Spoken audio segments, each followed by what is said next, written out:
Assalamualaikum warahmatullahi wabarakatuh. Selamat malam, selamat pagi, selamat siang.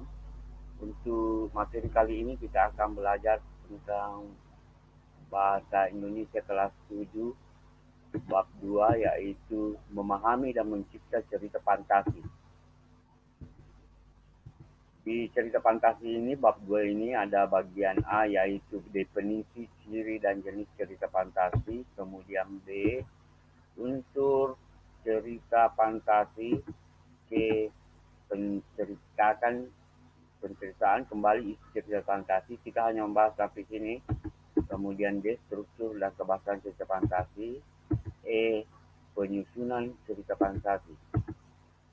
Definisi, ciri dan jenis cerita fantasi. Apa itu cerita fantasi? Ciri-ciri cerita fantasi, jenis cerita fantasi. Kita masuk ke definisi. Cerita fantasi menurut Kamus Bahasa Indonesia, fantasi adalah gambar atau bayangan atau angan-angan, hayalan. Jadi contohnya cerita itu berdasarkan hayalan, bukan kejadian yang sebenarnya ini.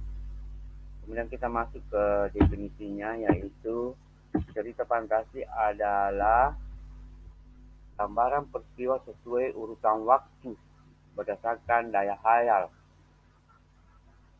pikir dan daya hayal yang dituang dalam bentuk cerita.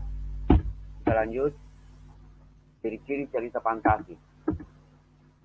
Dia mengandung keajaiban, keanehan, kemisteriusan. Yang kedua, dia memiliki ide cerita. Yang ketiga, menggunakan latar, lintas ruang dan waktu, unik dan memiliki kesaksian. Bersifat fisik, fiksi. Jadi dia hayalan. Bahasa percakapannya, bahasa sehari-hari atau informal. Jenis cerita fantasi. Jadi berdasarkan latar cerita itu dibagi atas latar lintas waktu atau masa lampau, masa sekarang, dan masa yang akan datang. Bagi tiga. Berdasarkan kenyataan hidup sehari-hari, dia bisa fantasi total, dia bisa fantasi irisan. Irisan itu campuran, fantasi total itu seluruhnya adalah hayalan. Unsur cerita fantasi, unsurnya ada dua, intrinsik dan ekstrinsik. Nah, intrinsiknya itu tema, amanat. Intrinsik ini dari dalam, unsur dari dalam, latar, tokoh dan penokohan, alur, konflik, sudut pandang. Sedangkan yang dari luar, ekstrinsiknya adalah bahasanya, latar belakang pengarang, dan nilai-nilai yang terkandung dalam cerita fantasi. Selanjutnya, menceritakan kembali isi cerita fantasi. Bagaimana cara menyampaikan cerita fantasi itu.